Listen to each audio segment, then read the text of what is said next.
Às 3 da manhã, num Rio de Janeiro encharcado de chuva e luzes amareladas, um relógio de parede marca, impiedoso, cada segundo que falta para uma decisão irreversível. Do lado de fora do Palácio do Catete, homens de camisa verde, armados, avançam pelo jardim escuro, tentando não fazer barulho sobre a brita molhada. Entre eles, há um silêncio tenso e uma certeza brutal.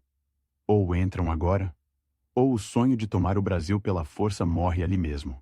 Do outro lado das paredes grossas, protegido por guardas, está o homem que eles consideram o grande obstáculo, o rival absoluto, a IEC, encarnação de tudo o que precisa ser derrubado.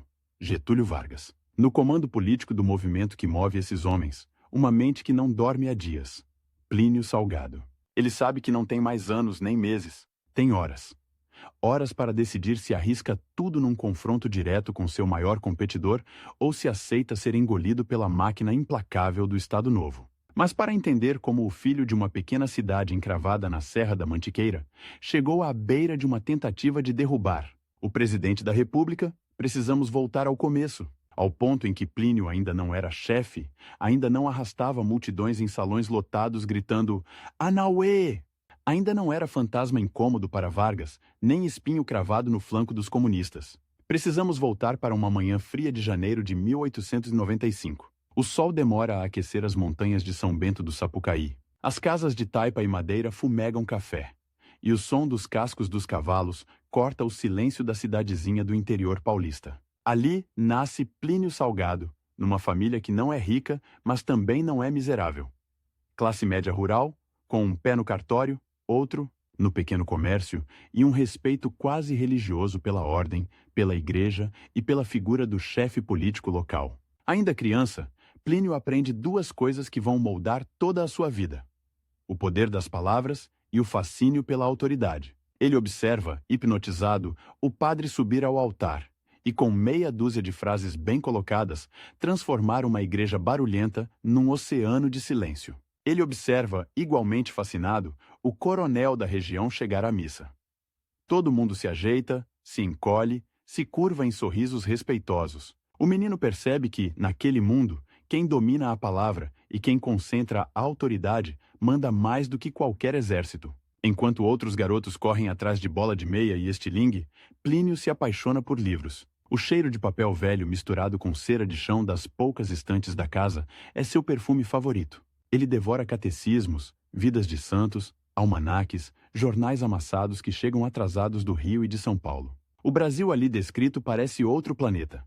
Fábricas, operários, disputas políticas, presidentes trocados como figurantes. Na cozinha, enquanto a mãe mexe o feijão no fogão de lenha, ele pergunta: "Mãe, por que o Brasil é assim, tão grande e tão injusto?"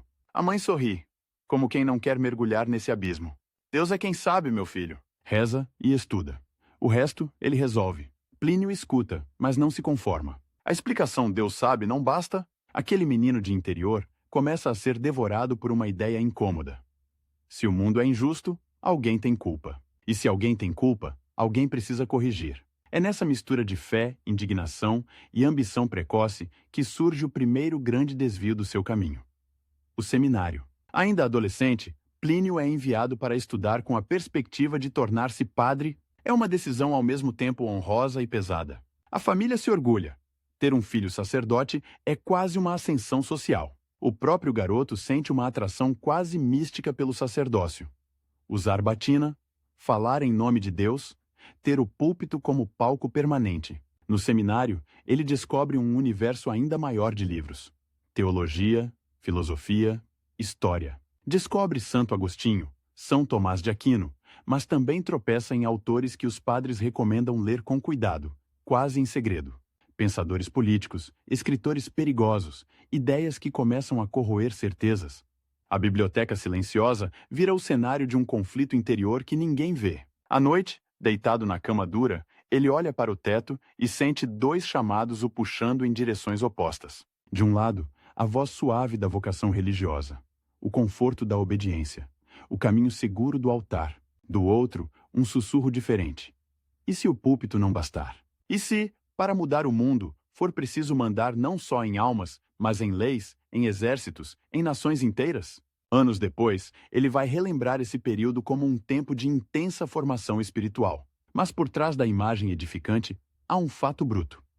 No seminário, Plínio descobre que o o seduz não é apenas a fé, é o poder de organizar, hierarquizar, comandar. Ele não quer apenas salvar almas, quer moldar uma civilização. O primeiro grande twist da sua história acontece quando, para espanto da família e de alguns mestres, ele decide abandonar o caminho sacerdotal. Não será padre. Vai voltar ao século, ao mundo laico. Não é uma pequena rebeldia juvenil. É uma ruptura radical com o destino que todos achavam que já estava decidido. Para um jovem do interior no começo do século XX, essa é uma aposta arriscada. Sem batina, sem garantias, sem um cargo estável. Mas é também a abertura de um campo infinito de possibilidades. Se não será padre, o que será? Escritor? Jornalista? Professor? Político? Plínio escolhe começar pela palavra impressa. Ao retornar para São Bento do Sapucaí, mergulha no pequeno jornalismo local. Escreve crônicas, comentários, pequenos editoriais inflamados. Denuncia a corrupçãozinha de esquina, ironiza figuras políticas regionais, critica o abandono do interior pelo poder central. O Brasil da República Velha, dominado por acordos de cafeicultores, coronéis e pactos regionais, começa a lhe parecer um corpo doente e prestes a entrar em colapso.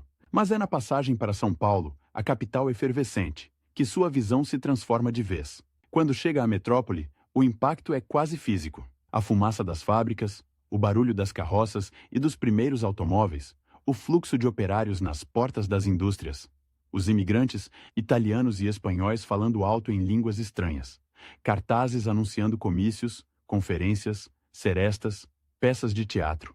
Plínio sente que entrou numa outra dimensão do Brasil. Ele percebe algo que o acompanhará para sempre. O país não é um só. Há vários Brasis coexistindo no mesmo território. O Brasil do interior atrasado, da fé simples e do poder dos coronéis. E o Brasil, urbano, nervoso, desigual, onde ideias estrangeiras circulam como faíscas em pólvora seca. É nesse ambiente que Plínio se aproxima dos meios literários e culturais, começa a publicar artigos, contos, reflexões, aproxima-se, com admiração e certa desconfiança, da turma que vai explodir na Semana de Arte Moderna de 1922. Ele assiste de perto à rebelião estética que toma conta de São Paulo. Poetas declamando versos quebrados, pintores rasgando o academicismo, música dissonante ecoando no teatro municipal. De um lado, ele se sente atraído. Ali está a contestação da velha ordem. O basta à elite engessada do café com leite. A recusa a copiar a Europa de forma servil. De outro, vê naquela explosão uma ameaça. Um excesso de irreverência, uma recusa da tradição, uma abertura perigosa a ideias que ele considera dissolventes. Plínio começa a se colocar numa posição peculiar. Ele quer revolução, mas não qualquer revolução.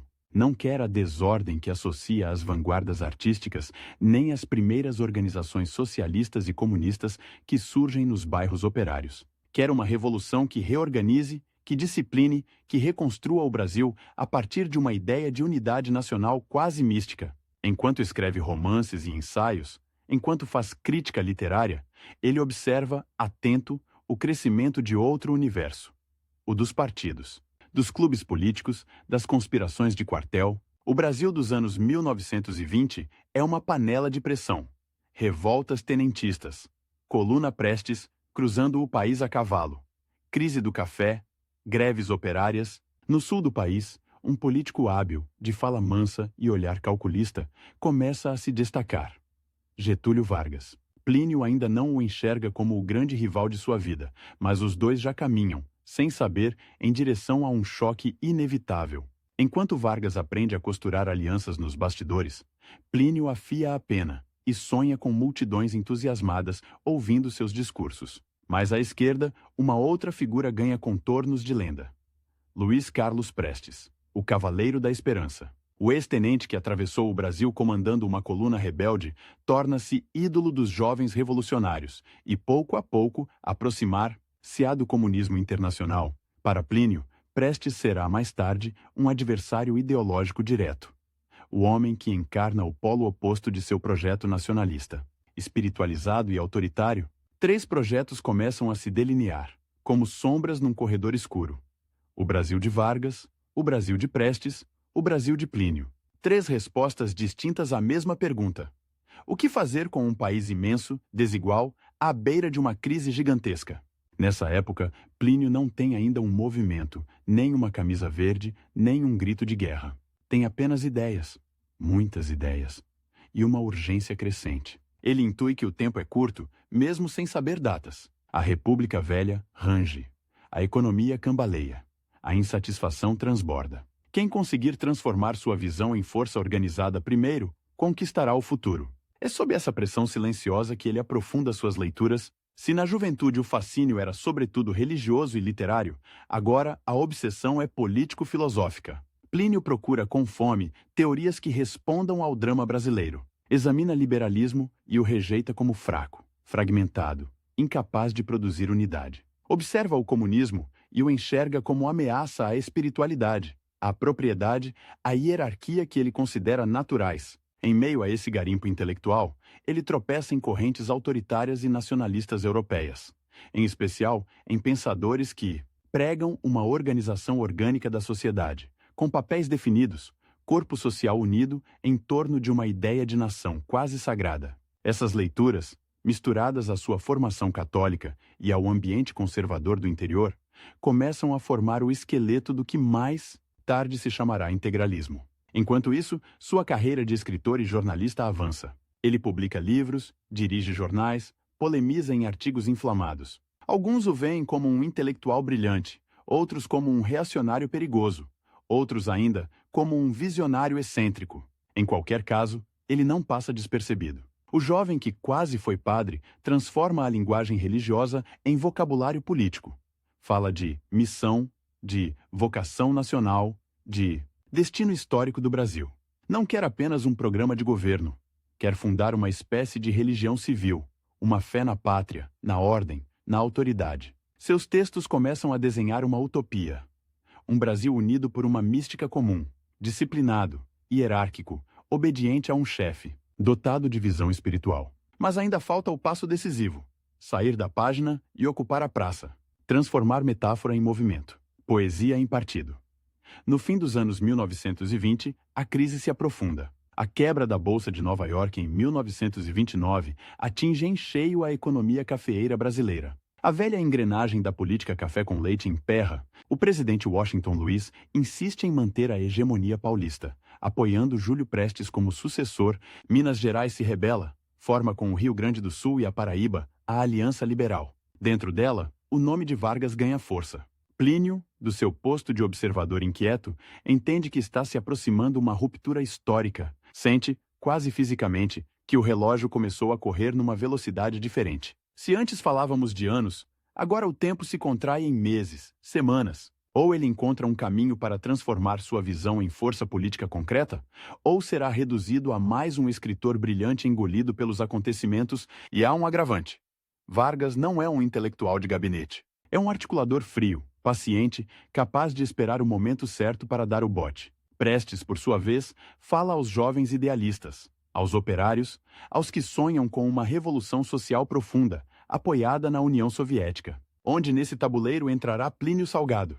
É nesse ambiente febril que ele começa a reunir, ainda de forma tímida, um círculo de admiradores e discípulos, jovens católicos inquietos, nacionalistas descontentes, intelectuais conservadores, militares que veem com simpatia a ideia de um Estado forte e centralizado. Em cafés esfumaçados, em salas apertadas, em reuniões quase clandestinas, eles discutem, noite adentro, uma pergunta comum: como salvar o Brasil de um mergulho no caos? Plínio está convencido de ter a resposta, ou, pelo menos, a estrutura de uma resposta. Mas ainda não tem símbolo, não tem uniforme, não tem saudação, não tem nome para seu sistema. Tudo isso virá depois. Por enquanto, o que existe é um sentimento crescente de urgência. Ele sabe que a Revolução de 1930 se aproxima como um trem sem freio. Sabe que Vargas pode chegar ao poder de forma fulminante, derrubando a velha ordem e ocupando o espaço que ele, Plínio, sonhava preencher com sua revolução espiritual. Sabe também que, se os comunistas conseguirem ganhar corações e mentes dos jovens urbanos e dos soldados, sua visão de Brasil pode se tornar minoritária, quase folclórica. O tempo está contra ele.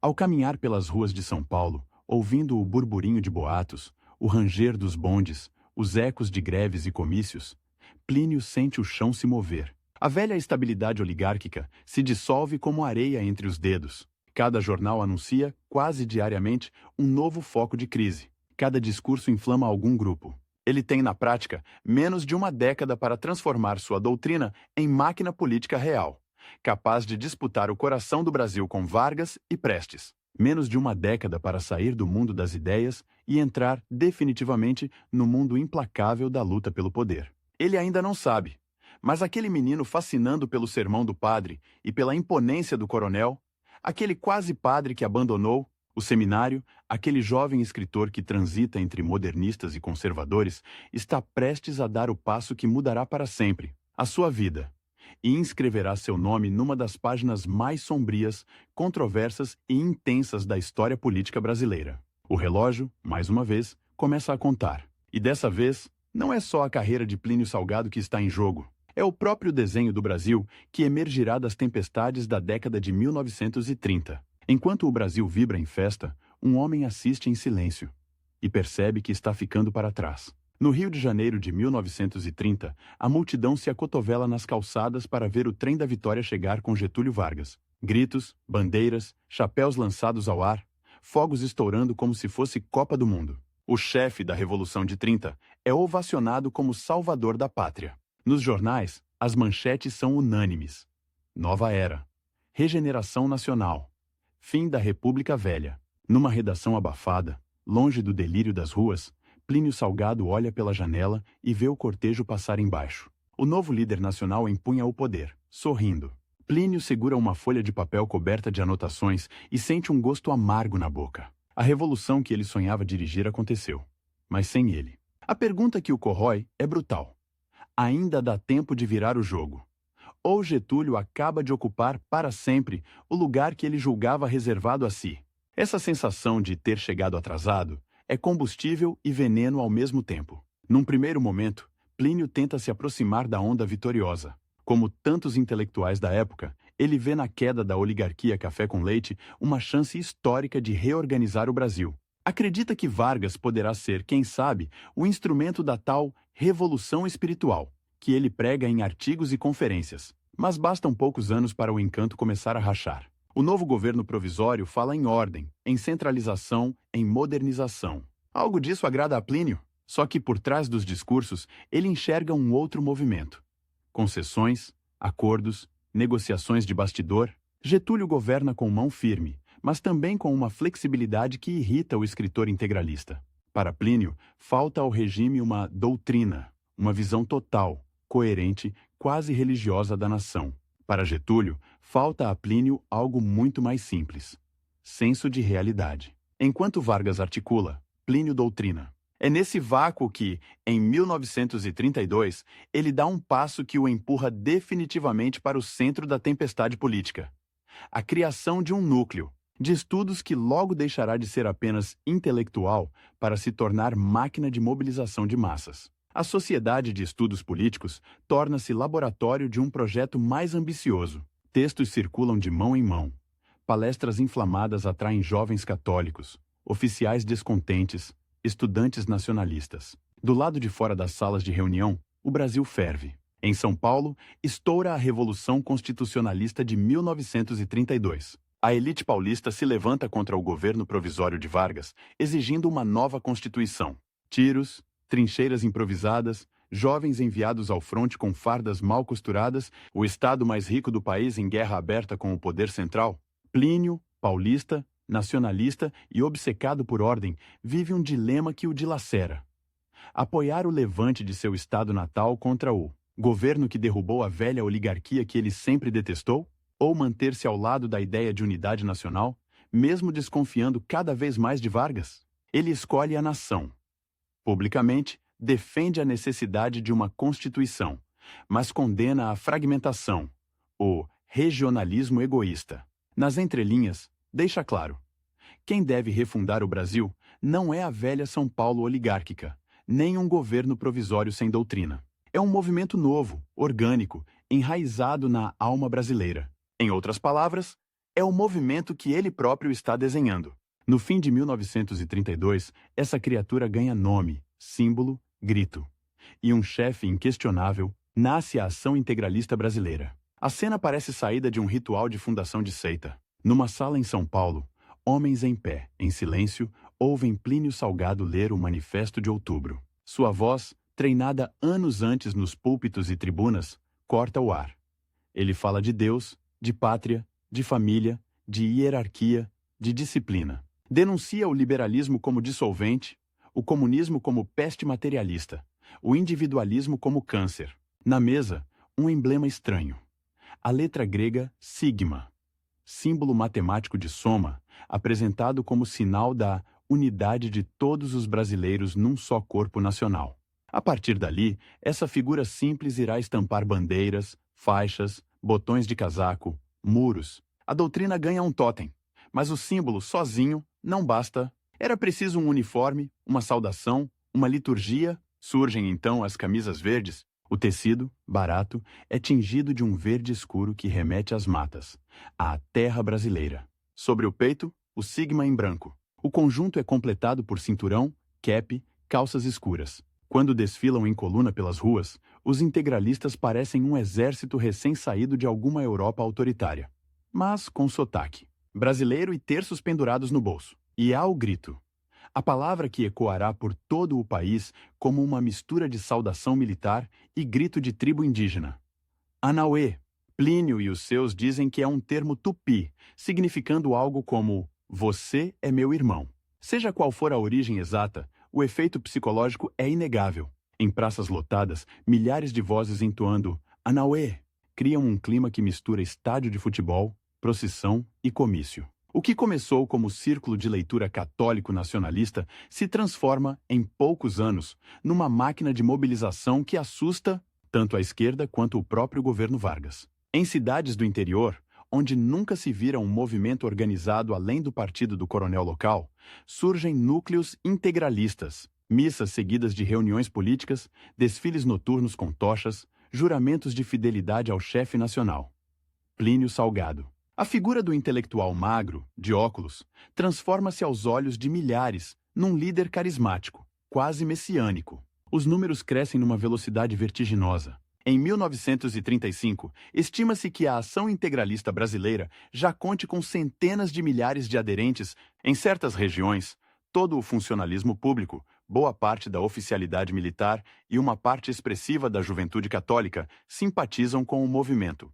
Reuniões que antes cabiam numa sala agora exigem estádios. E no centro de tudo, a rivalidade surda começa a virar confronto direto. Getúlio Vargas observa esse crescimento com a calma do predador que não tira os olhos da presa. Por um lado, os integralistas lhe prestam um serviço. Combatem com ferocidade o comunismo, que ele também teme. Enfrentam na porrada as células da Aliança Nacional Libertadora, ligada a Luiz Carlos Prestes. Em várias cidades, a luta ideológica se transforma em guerra de rua. Camisas verdes contra militantes de esquerda, cacetetes e revólveres, se chocando em becos mal iluminados. Por outro lado, Plínio começa a falar demais em tomar o poder, em refundar o Estado, em chefe supremo da nação. Getúlio entende a mensagem e enxerga algo ainda mais perigoso. A capacidade que o integralismo tem de oferecer ao povo aquilo que o seu governo, por cálculo ou impossibilidade, não entrega completamente.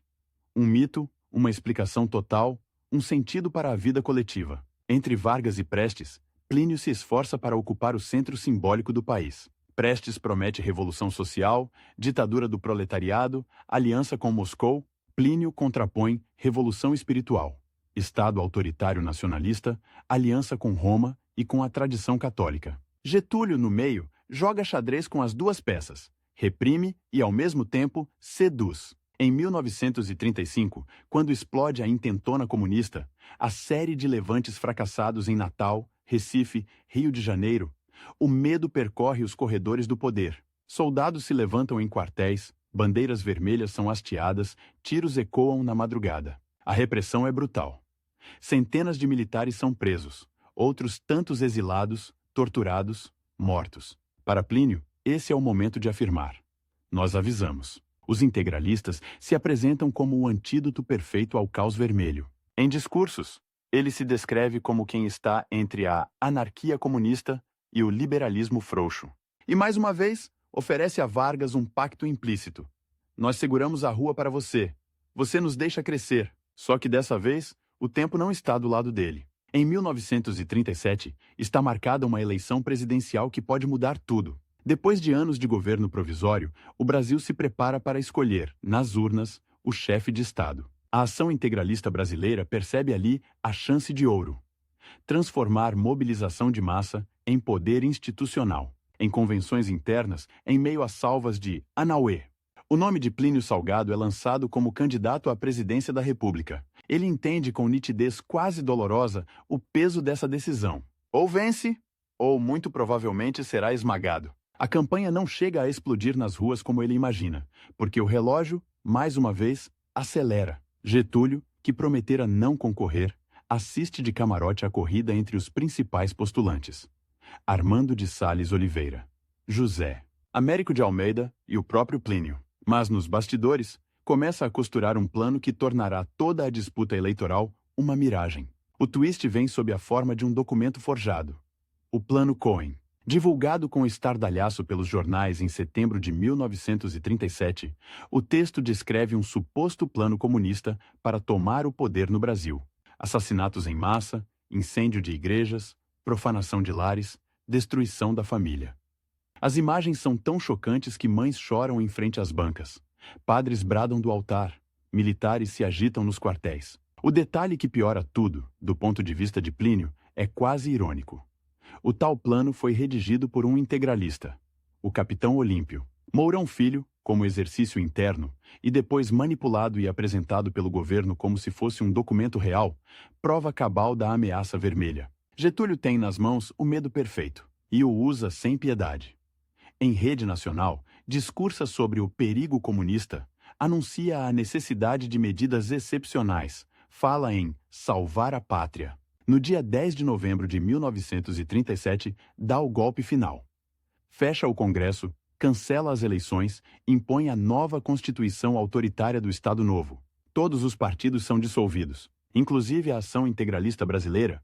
Para Plínio, é como se o chão tivesse se aberto debaixo dos pés. Numa única canetada, ele perde a possibilidade de conquistar o poder pelo caminho que vinha traçando: o eleitoral. Os escritórios integralistas são invadidos, documentos apreendidos, bandeiras recolhidas. Em algumas cidades, camisas verdes que até ontem marchavam orgulhosas, agora são obrigadas a queimar seus uniformes em fogueiras improvisadas para escapar da polícia. E, no entanto, o jogo entre ele e Vargas não termina ali. Apenas muda de tabuleiro. Getúlio, astuto, sabe que não é inteligente transformar, da noite para o dia, centenas de milhares de integralistas em inimigos declarados. Em conversas reservadas, envia sinais. Alguns quadros do movimento são convidados a colaborar com o novo regime, a ocupar cargos, a integrar o aparelho do Estado Novo. É um gesto calculado de sedução e divisão. Plínio, isolado no topo da pirâmide que ele mesmo construiu, enfrenta talvez o maior conflito interno de sua vida. De um lado, a tentação de negociar, de buscar algum espaço dentro da nova ordem getulista, de transformar o integralismo em ala espiritual do regime, mantendo-o vivo, ainda que castrado. De outro, a pressão de setores mais radicais do movimento, feridos, humilhados, clamando por reação, por confronto aberto, por vingança. Ele sente o tempo se fechar ao redor como um laço. Já não se trata de ter anos para construir uma doutrina, nem meses para organizar um partido. Agora a contagem é em semanas, dias, a cada novo decreto do Estado Novo, a cada prisão de um militante, a cada sede integralista lacrada, a janela de possibilidades se estreita. Em reuniões discretas, em casas anônimas da zona norte do Rio de Janeiro, Plínio se encontra com coordenadores regionais, chefes militares, simpatizantes, velhos companheiros das primeiras horas. Ali, à luz fraca de lâmpadas amareladas, entre fumaça de cigarro e mapas desdobrados sobre a mesa, uma pergunta volta, insistente: aceitar a morte lenta do movimento ou arriscar tudo num ato desesperado? Do outro lado da cidade, no Palácio do Catete, Getúlio Vargas assina documentos, recebe embaixadores, posa para fotos. À noite, caminha pelos corredores silenciosos, sempre com guarda ao lado. Ele intui que há ressentimento no ar. que antigos aliados olham torto, que integrais humilhados murmuram conspirações em voz baixa, mas confia na polícia política, na censura, na própria habilidade de neutralizar ameaças. A rivalidade que começou como disputa de projetos agora toma a forma de jogo mortal. Em cartas e diários, Plínio ainda tenta manter a narrativa de que é, acima de tudo, um reformador espiritual, um profeta da nação. Mas ao redor dele, o clima é de conspiração. Gente que antes distribuía panfletos agora esconde armas. Homens que antes gritavam "Anauê!" em praça pública agora sussurram senhas em becos escuros. O país, por fora, parece estabilizado sob o punho de ferro do Estado Novo. Mas por dentro, pulsa como bomba-relógio. Plínio sabe que não é o único inimigo de Vargas. Há militares descontentes, oligarquias regionais feridas, comunistas ainda sonhando com revanche. Se ele não se mover logo, outra força pode tomar a dianteira, e seu movimento, já clandestino, já perseguido, minguará até virar nota de rodapé. O relógio volta a ser personagem. Não são mais décadas nem anos, nem sequer meses. Em sua cabeça, o tempo se resume a isto. Ou encontra um gesto decisivo antes que a repressão esmague de vez o que resta da ação integralista brasileira, ou sua vida política terminará como tragédia sem clímax, como sermão interrompido no meio. Numa dessas noites pesadas do fim de 1937, ele caminha sozinho por um quarto apertado, indo da janela à escrivaninha, enquanto o barulho, distante dos bondes, sobe da rua. Na mesa, 2 pilhas de papel. De um lado, rascunhos de livros, projetos de ensaios, reflexões filosóficas.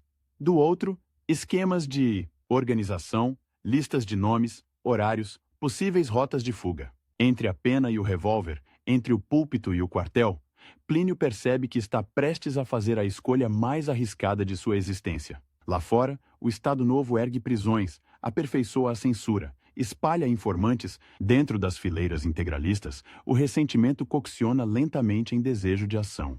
O Brasil parece quieto, mas é o silêncio da água que começa a ferver antes de transbordar. O escritor que quis comandar almas está a poucos passos de comandar homens armados. O doutrinador, que pregava disciplina e hierarquia, flerta com a perspectiva do golpe, do assalto direto ao coração do poder. A rivalidade com Vargas, que até então se expressava em discursos, artigos e articulações eleitorais, ameaça transformar-se num confronto frontal, sem disfarces, sem intermediários, sem retorno. E Plínio sabe, com a lucidez fria de quem olha o abismo, que, ao escolher esse caminho, não terá direito à segunda tentativa. Ou derruba o rival e se torna, enfim, o chefe de um novo Estado integralista. Ou será lembrado como o homem que arrastou milhares de seguidores a um ato desesperado, para vê-los cair sob as balas e as correntes de um presidente que soube jogar melhor com o tempo. Com o medo e com o poder, a decisão desce como uma lâmina. Será pela força, não mais sermões, não mais manifestos, não mais marchas disciplinadas esperando benevolência do chefe do catete. Na calada de 1938, Plínio Salgado aceita atravessar a última fronteira. Transformar doutrina em pólvora. O plano é tão simples quanto brutal. E tem data marcada. Na noite de 10 para 11 de maio, os integralistas tentarão tomar de assalto o Palácio Guanabara, residência oficial de Getúlio Vargas, sequestrar o presidente e forçá-lo a aceitar um governo regenerador, sob tutela do movimento. A contagem regressiva começa. Em quartos de pensão, garagens improvisadas, fundos de lojas discretas, homens de camisa verde se reúnem em pequenos grupos. Mapas do Rio de Janeiro são abertos sobre mesas manchadas de café. Traçam-se rotas para evitar postos da polícia. Combinam-se senhas, distribuem-se armas conseguidas a duras penas. Muitos nunca dispararam um tiro na vida. Alguns ainda cheiram a água de colônia barata, vindos diretamente de repartições públicas ou faculdades católicas. Mas nos olhos, há a certeza fanática de quem acredita estar a horas de salvar a pátria. Plínio não aparece nas linhas de frente. Sabe que, se der errado, o chefe nacional não pode ser preso com um revólver na mão, como um rebelde qualquer. Ele é a cabeça, o símbolo, o homem que deverá, em teoria, aparecer depois, ungindo a nova ordem. Mesmo assim, cada passo daqueles rapazes armados parece ecoar dentro dele. A rivalidade com Vargas, até então travada na esfera das ideias, assume agora a forma física de um duelo noturno. Ou o golpe pega, o presidente dormindo, ou o Estado Novo acorda furioso. A noite cai sobre o rio com um calor pesado. No Guanabara, a vida parece seguir o ritual de sempre. Funcionários se despedem, luzes se apagam aos poucos, guardas assumem seus postos. Getúlio, cansado, recolhe-se, talvez intuindo que a lista de inimigos silenciosos cresceu demais. Do lado de fora, caminhões discretos começam a chegar, descarregando integralistas disfarçados de militares. Alguns conseguem entrar, fingindo ser reforço da guarda. Outros escalam muros, erram caminhos, esbarram em portões trancados. A operação, que parecia científica no papel, começa a se enroscar nos improvisos da realidade. De repente, a noite explode em estampidos. Um sentinela estranha. Um movimento, dá voz de prisão. Houve resposta atravessada. Puxa o gatilho. O que deveria ser um assalto relâmpago transforma-se em tiroteio confuso.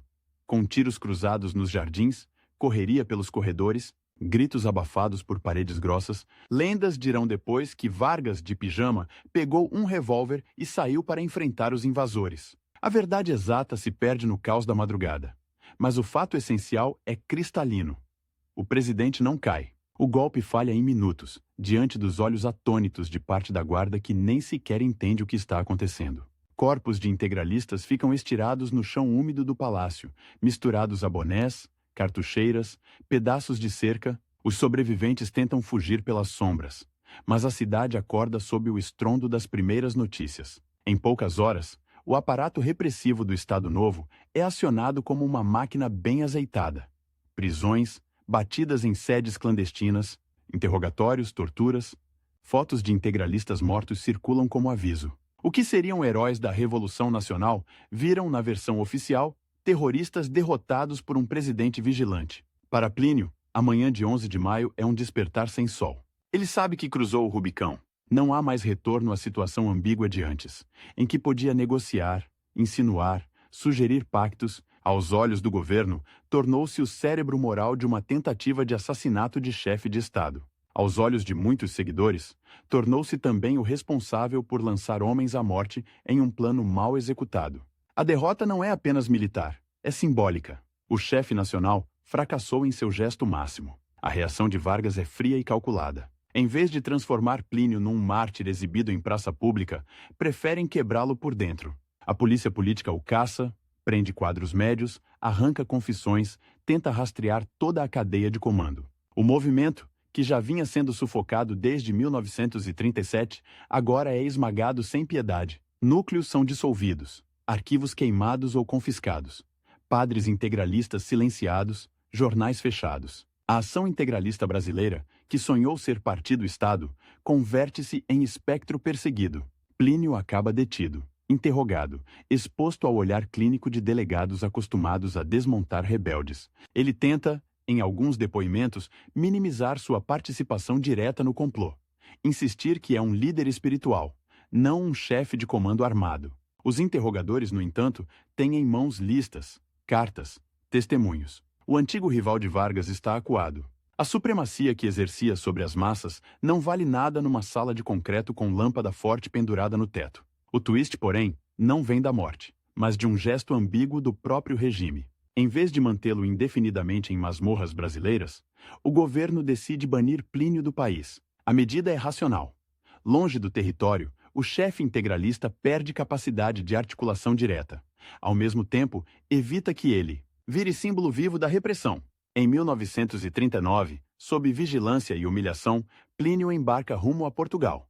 Deixa para trás não apenas as ruas onde ecoavam Anauê, mas também o sonho imediato de conquistar o poder no Brasil. A rivalidade com Getúlio atravessa o Atlântico como uma ferida aberta. Em Lisboa e depois em outras cidades portuguesas, Plínio se vê transformado, de agitador de massas, em exilado silencioso. Distante das colunas de camisas verdes, volta ao ofício mais antigo. A escrita retoma a pena como quem se agarra a uma tábua em mar revolto. Produz romances, ensaios religiosos, reflexões filosóficas, tentando provar que o integralismo é, antes de tudo, uma visão de mundo cristã e não mera imitação de fascismos europeus agora mergulhados na guerra. Enquanto Hitler invade países e Mussolini posa com fardas, Plínio rabisca páginas, tentando salvar intelectualmente um projeto político destroçado. O mundo em chamas lá fora obriga-o a rever, pelo menos em silêncio, muitas certezas. Ele assiste à distância ao desmoronamento dos regimes que, anos antes, lhe serviriam de inspiração estética e organizativa. O fascismo italiano despenca. O nazismo revela seu horror absoluto em campos de extermínio. A própria ideia de partido-milícia entra para a história como sinônimo de tirania e genocídio. A palavra totalitário passa a provocar náusea. Para um homem que sonhou com um Estado integral, é um espelho cruel. No Brasil, enquanto isso, a história dá mais uma volta. O Estado Novo começa a ranger com o peso da guerra, das pressões internas, da exigência de democratização. Em 1945, o regime desaba e Vargas cai. Getúlio, o grande rival, o homem que cancelou eleições, dissolveu a ação integralista e esmagou o putsch de 1938. Agora desce as escadas do catete sob vaias e aplausos misturados. Plínio recebe a notícia em Portugal com uma sensação contraditória. O inimigo de ontem está derrotado, mas ele não está aqui para colher os frutos. A anistia política abre caminho para seu retorno. Em 1946, Plínio volta ao Brasil como quem pisa num cenário que mudou de cenário, mas ainda guarda cheiros familiares. Não há mais camisas verdes, nem marchas com tochas, nem símbolos pintados em muros. A redemocratização trouxe partidos de todas as cores, sindicatos mais fortes, imprensa relativamente livre. O comunismo, longe de desaparecer com a repressão de 1935, reaparece legalizado. Com o Partido Comunista Brasileiro disputando votos, o campo está aberto, mas também superpovoado. Se quiser voltar ao jogo, ele terá de reinventar sua própria forma de fazer política. Surge então o Partido de Representação Popular, o PRP. Nada de sigma, nada de Anauê. Em vez de uniforme, terno e gravata, em vez de milícias, diretórios, o discurso, no entanto, conserva o núcleo duro. Deus, pátria, família, anticomunismo, autoridade moral. O PRP apresenta-se como partido conservador cristão, defensor da ordem e da tradição brasileira. Herdeiro, sim, de certos ideais. Integralistas, mas agora submetidos às regras do jogo democrático. É uma operação delicada de maquiagem ideológica. Manter a alma, trocar o rosto. Nas praças, o novo Plínio fala menos em chefe supremo e mais em representação popular. Mas por trás das palavras, o velho sonho permanece. Ser, de alguma forma, o eixo moral do país. O rival agora já não é mais Getúlio, que retorna ao poder em 1951, mas outros líderes que dominam o imaginário coletivo.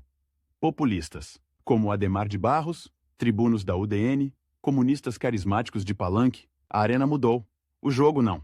Plínio volta a disputar corações e mentes. Só que desta vez, com cédulas na mão em vez de fuzis escondidos, os primeiros resultados eleitorais decepcionam. O PRP elege bancadas pequenas, sem peso real na formação de governos. Plínio tenta ser deputado, não consegue de imediato, vê antigos discípulos buscarem outros caminhos, aderirem a partidos maiores, negociarem cargos em coalizões que o excluem. O homem que um dia viu centenas de milhares de camisas verdes saudando seu nome, agora precisa mendigar minutos de rádio na propaganda partidária gratuita. A frustração é uma sombra constante, mas ele é obstinado demais para recuar. Em 1955, decide dar o passo mais ambicioso da fase democrática.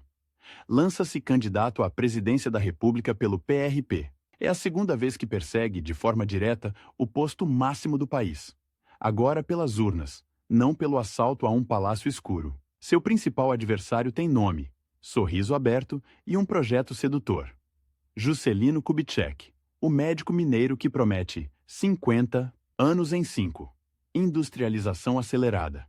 Brasília erguida no Planalto, estradas cortando o mapa. A campanha de JK exibe fábricas, automóveis, futuro. A de Plínio fala de moral, disciplina, freio ao comunismo, defesa da família cristã. É um duelo simbólico entre o Brasil do progresso otimista e o Brasil da ordem espiritual. Mais uma vez, o relógio joga contra ele. O país quer crescer, consumir, ouvir bossa nova, ver televisão, abandonar velhos medos. O discurso integralista reciclado em conservadorismo parece, para boa parte dos eleitores urbanos, coisa de outra era. Nas urnas, o resultado é contundente.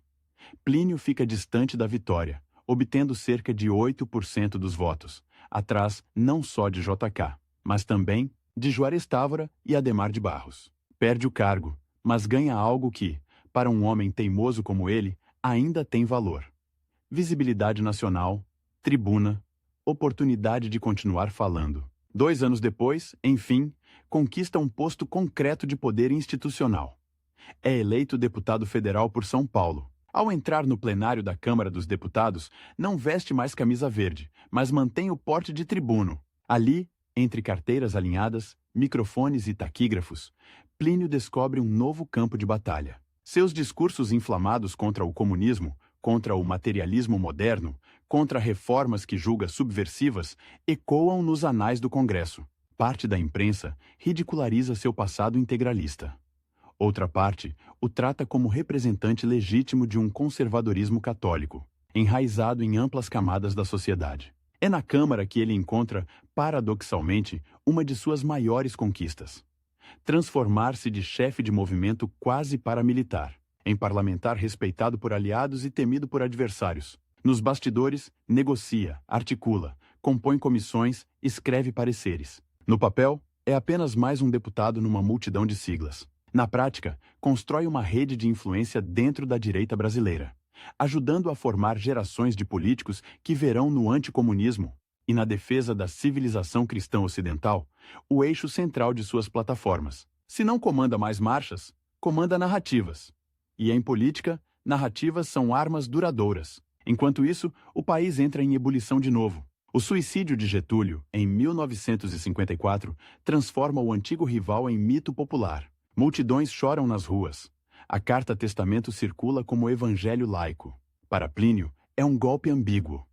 O homem contra quem lutou a vida inteira agora é santificado pelo povo que ele próprio quis liderar. Pior, a memória emocionada de Vargas passa a ser usada por novos líderes nacional-populistas, como João Goulart, para legitimar projetos que, na visão integralista, flertam com o socialismo. A sombra do velho adversário continua na sala, mesmo ausente. Nos anos 60, a tensão política aumenta num crescendo perigoso. Greves, reformas de base, comícios em praças lotadas, discursos inflamados de Jango, marchas da família com Deus pela liberdade. Nos bastidores do Congresso, Plínio vê aproximar-se um cenário que, de certa forma, ele sempre desejou: a possibilidade de um poder forte, disposto a conter pela força aquilo que chama de avanço comunista. Só que desta vez, não será ele quem o comandará. São generais que se movem, discretos, entre quartéis e gabinetes, articulando o golpe de 1964. Quando os tanques saem às ruas e João Goulart foge, Plínio Salgado está no lugar onde talvez melhor simbolize sua trajetória.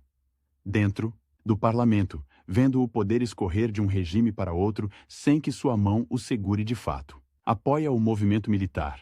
Enxerga nele a realização tardia de algumas de suas ideias de autoridade e de combate ao comunismo. Mas, num twist amargo, o novo regime logo trata de fazer com seus sonhos o que o Estado Novo fizera com a ação integralista. Dissolve partidos, inclusive o PRP, reduzindo a pó a sigla que ele erguera como continuação legal de seu velho movimento. Plínio é incorporado à Arena, partido governista criado pelos militares, como mais um nome na longa lista de deputados fiéis ao novo poder. O homem que, por décadas, se viu como candidato a chefe absoluto, termina esta etapa da vida acomodado num sistema de poder que não leva seu nome, não ostenta seu sigma, não grita seu Anauê.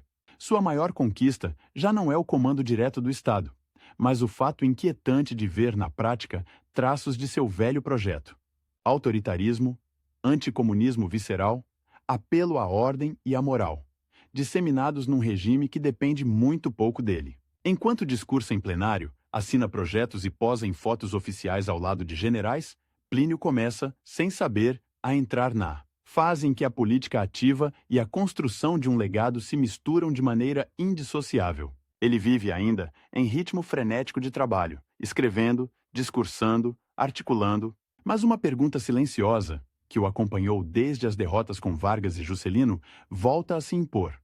Quando o corpo cansar, o sino que ficará? O homem, o mito, ou apenas o rastro incômodo de um projeto que sempre chegou tarde demais ao centro do poder? A resposta começa, ironicamente, no momento em que ele mais parece vitorioso. Enquanto o Brasil mergulha cada vez mais fundo na noite do regime militar, Plínio Salgado caminha pelos corredores de Brasília com o crachá de deputado da Arena preso ao paletó. O velho chefe integralista, que um dia sonhou dissolver o parlamento em nome de um Estado forte, agora entra na Câmara como quem entra numa espécie de capela profanada. O plenário está ali. As cadeiras estão ali. Os microfones estão ali. Mas o poder real mora em outro lugar, atrás de portas de aço, em gabinetes de generais sem rosto. O contraste é brutal. Por fora, o rito democrático.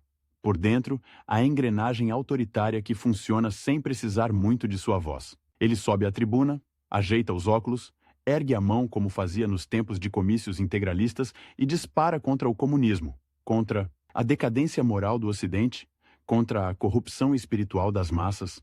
Os discursos são inflamados, cheios de imagens bíblicas, metáforas grandiosas, apelos à alma nacional. Mas enquanto a taquigrafia registra cada palavra, o ruído que realmente decide destinos não vem do plenário. Vem do tilintar de telefones nos ministérios militares, de reuniões discretas no alto comando, de relatórios secretos escritos por homens que não devem nada ao velho doutrinador. O rival de Plínio, agora, já não é mais um presidente com rosto e biografia, como Vargas ou Juscelino. O competidor é mais abstrato, e por isso, mais cruel. Ele enfrenta o generalismo tecnocrático de uma nova direita que fala em crescimento do PIB, milagre econômico, rodovias e usinas, enquanto ele insiste em salvação da alma brasileira, cruzada espiritual, ordem cristã. De um lado, coronéis que acreditam em gráficos e em planos quinquenais. Do outro, um escritor místico que ainda vê o Brasil como um drama entre o bem e o mal. Estão, teoricamente, do mesmo lado da trincheira, mas disputam a hegemonia do discurso. E Plínio sente, com uma dor que não confessa, que está perdendo. O relógio biológico acrescenta uma camada de urgência que ele não consegue ignorar. Ao fim dos anos 60, Plínio já passa dos 70, o corpo acusa décadas de noites mal dormidas, viagens exaustivas, tensão política permanente. A pressão oscila, o coração aperta, a família insiste em exames, repouso, consultas médicas. Ele escuta, acena, promete cuidar-se. E volta para a escrivaninha abarrotada de papéis. Estabelece, quase sem dizer em voz alta, um prazo para si mesmo. Precisa usar o tempo que lhe resta para deixar duas marcas definitivas. Primeiro, consolidar, em livros e manifestos, uma versão purificada do integralismo, lavada do cheiro de fascismo e apresentada como doutrina cristã, quase profética. Segundo, influir, o quanto puder, na legislação do regime para infundir nas leis traços da ordem integral que jamais conseguiu implantar na marra. É uma corrida contra dois adversários simultâneos, o tempo e o esquecimento. Nas madrugadas de Brasília ou de São Paulo, a casa de Plínio vira quase um script cinematográfico. Um homem de cabelos ralos, curvado, sobre a mesa, cercado por pilhas de manuscritos, rascunhos riscados, livros de teologia, tratados de filosofia política. Ele dita parágrafos inteiros à secretária, reescreve frases 10, 15 vezes, busca um tom que não afaste o católico moderado, mas também não traia o fervor integralista. Publica ensaios como O que é o integralismo? Romances de forte teor religioso, reflexões sobre a figura de Jesus e sobre o destino do Brasil. Em cada página, uma obsessão. Provar que não foi apenas mais um chefe político derrotado, mas um pensador sistemático, um profeta da nacionalidade. Do lado de fora, porém, o país que ele tenta moldar em palavras torna-se cada vez mais estranho aos seus olhos. Em 1968, ano em que o mundo pega fogo nas ruas de Paris, nos campi norte-americanos, nas vielas da América Latina, o Brasil assiste a protestos estudantis, passeatas, greves. A resposta do regime é o AI-5, o ato que fecha o Congresso, cala a imprensa, dá aos militares um poder quase absoluto de caçar mandatos e prender opositores. Quando o decreto cai como um raio sobre a institucionalidade frágil, Plínio vive um de seus dilemas mais agudos. O velho integralista que sempre defendeu a autoridade forte vê, enfim, um Estado que se autoriza a tudo, mas o parlamentar que ele, a duras penas, aprendeu a ser, assiste ao fechamento da casa onde deposita sua última forma de influência. É um momento de vertigem. A porta do plenário lacrada, luzes apagadas, corredores vazios. Ele anda por entre fileiras de cadeiras como quem percorre um mausoléu. Ali, onde um dia sonhou dominar as votações com uma maioria integralista disciplinada, agora se vê apenas como figurante dispensável num enredo decidido em outra parte. O twist é amargo. Quanto mais o regime encarna traços autoritários que o velho Plínio desejou, menos precisa dele para articulá-los. A doutrina integralista tornou-se, em parte, dispensável porque o Estado militar aprendeu a falar sua língua sem citar o autor. Ao mesmo tempo, outro rival inesperado surge no campo que ele imaginava garantido: a Igreja. Nos anos 60 e 70, parte significativa do catolicismo brasileiro se aproxima das causas sociais, dos pobres, das lutas por reforma agrária, da teologia da libertação. Padres e bispos, que décadas antes eram público natural de sua mensagem de cristianismo autoritário, agora marcham ao lado de operários. E estudantes denunciam a tortura, enfrentam generais nos púlpitos. O católico integralista envelhecido vê, perplexo, jovens de batina falando de socialismo, justiça de classe, opção pelos pobres. Seu discurso, que sempre misturou cruz e espada, perde terreno para uma cruz que se recusa a ser escolta da baioneta. Mais uma vez, Plínio devolve o ataque com o que sabe fazer: palavras. Na tribuna, acusa o que chama de esquerdização da Igreja. Denuncia padres que instrumentalizam o Evangelho para fins políticos. Escreve artigos em que tenta resgatar uma visão hierárquica, obediente, conservadora da fé. Mas o país real já mudou demais. Nas periferias, o que cresce são as comunidades de base. Nas cidades, o que se espraia são sindicatos combativos. Nos porões, o que se ouve é o grito sufocado de presos que a doutrina de ordem acima de tudo ajuda a legitimar.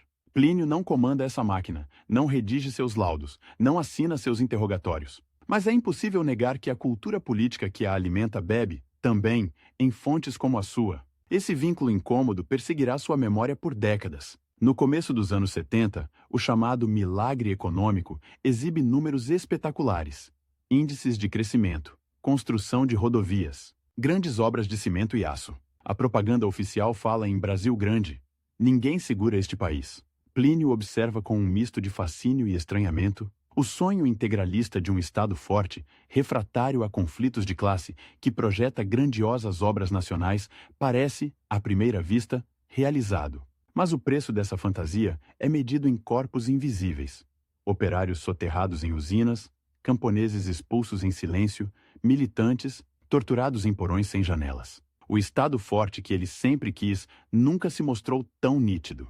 E, ao mesmo tempo, tão distante de seu controle. Em 1974, a política dá um novo golpe na sua biografia. Nas eleições legislativas daquele ano, o MDB, partido de oposição consentida, arranca uma vitória impressionante nas urnas. O voto de protesto urbano, a fadiga com a repressão, o cansaço com a propaganda triunfalista convertem-se em cadeiras para deputados. E senadores que falam de anistia, de abertura, de democracia, a derrota da arena é ruidosa.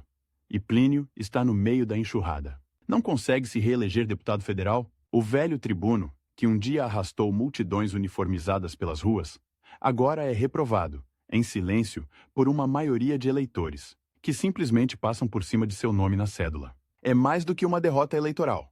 É um aviso do tempo. A mensagem é clara como um golpe de martelo.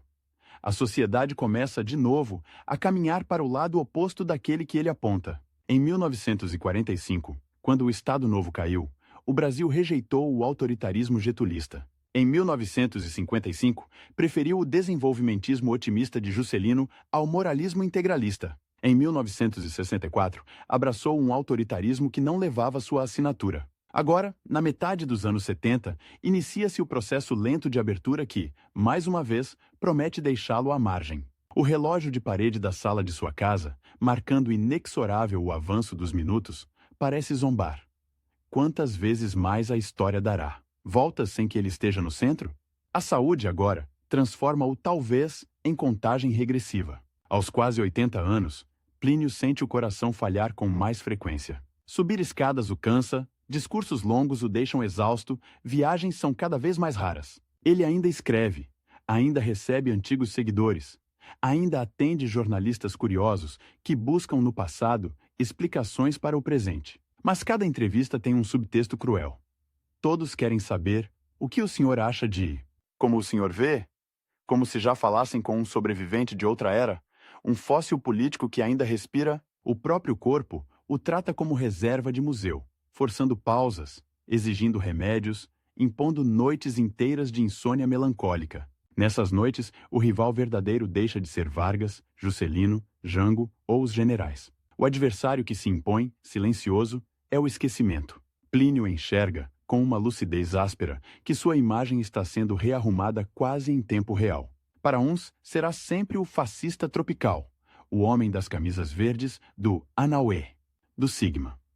Para outros, o defensor da civilização cristã, injustiçado por uma historiografia de esquerda. Para alguns poucos ex-militantes, o chefe eterno, a quem se deve fidelidade até o fim. Entre essas narrativas concorrentes, ele tenta empurrar sua própria versão final. A do pensador católico que errou em táticas, mas acertou no diagnóstico moral do Brasil. É uma aposta desesperada na pena como arma contra a corrosão do tempo. Em 1975, o prazo invisível se fecha. No dia 8 de dezembro, data que a Igreja dedica à Imaculada Conceição de Maria, Plínio Salgado morre em São Paulo, vítima de complicações cardíacas. A coincidência religiosa alimenta imediatamente leituras simbólicas. O católico místico, devoto da pureza espiritual, encerra a vida no dia consagrado a uma das imagens máximas de pureza do cristianismo. O corpo é velado sob cruzes, coroas de flores, bandeiras discretas. Velhos integralistas se aproximam do caixão, tocam o vidro, murmuram orações e memórias. Marchas, comícios, rezas coletivas, prisões, exílio. Alguns choram não só o homem, mas também a juventude que entregaram ao sonho de uma revolução nacional. Fora daquele círculo estreito, o país, porém, quase não se detém. Os jornais registram a morte com notas sóbrias, fotos em preto e branco, resumos apressados. Ex-chefe integralista, ex-deputado federal, escritor. A geração que decide os rumos da abertura política pós-ditadura mal o conhece. Para muitos estudantes que começam a militar pelo fim do regime, o nome Plínio Salgado é apenas um verbete em alguma enciclopédia empoeirada. O twist final da biografia é quase cruel. O homem que sonhou ser o eixo moral da nação morre em um país que olha para frente, ocupado demais em discutir o que fará com os generais, para gastar muita energia lembrando o velho chefe de camisa verde. Mas a história raramente termina no obituário. Nas décadas seguintes, à medida que o Brasil atravessa redemocratização, inflação, impeachment, polarizações sucessivas, o fantasma de Plínio começa a reaparecer em lugares inesperados. Em bibliotecas universitárias, historiadores como Leandro Conder, José Chazin, Dinarco Reis e tantos outros estudam a ação integralista brasileira como um dos mais impressionantes ensaios de fascismo tropical. Em teses, artigos, livros, a figura de Plínio é dissecada com frieza cirúrgica. Sua retórica, sua organização partidária, seus flertes com o corporativismo italiano, sua tentativa de batizar o autoritarismo com água benta, esse é um lado da disputa pelo legado. O da crítica. Do outro lado, reaparecem aqui e ali núcleos de admiradores. Alguns são ex-integralistas que envelheceram sem renegar o passado. Outros são jovens que, insatisfeitos com a democracia liberal, vão buscar em sebos exemplares amarelecidos de O que é o integralismo?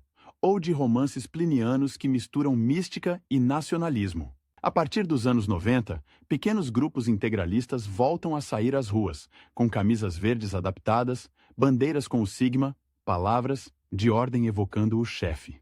Em manifestações difusas contra a corrupção e ameaças vermelhas, slogans que lembram, em tom e conteúdo, os discursos de Plínio voltam a ecoar, mesmo quando seu nome não é diretamente citado. O velho rival, Getúlio, agora é estátua em praça pública, nome de avenida, personagem de série de TV. Já Plínio, durante muito tempo, permanece enterrado num limbo desconfortável.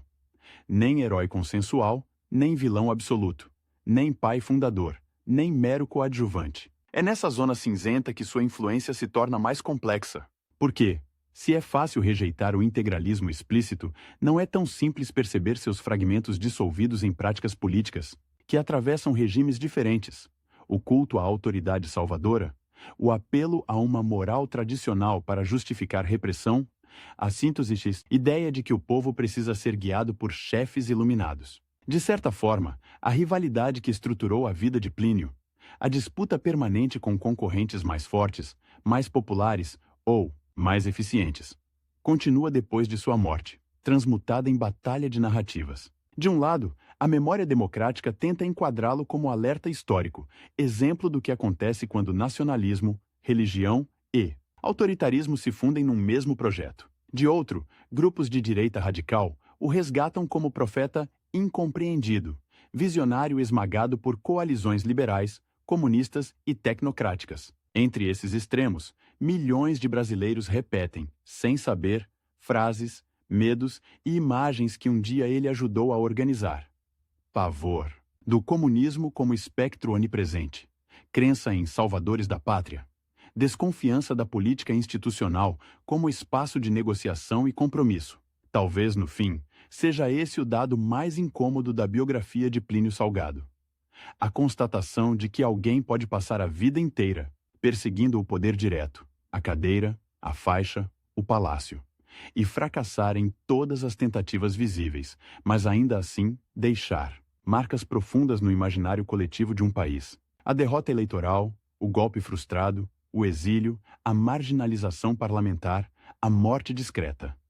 Tudo isso forma o retrato de um perdedor clássico, mas as palavras que lançou no papel, as ideias que plantou em corações ansiosos por ordem e sentido, o modelo de movimento total, que experimentou antes de muitos outros, continuam a gerar ecos, distorções, mutações. Na sua última disputa, aquela que ninguém vence, o tempo venceu Plínio Salgado como vence a todos. O coração parou. As luzes se apagaram.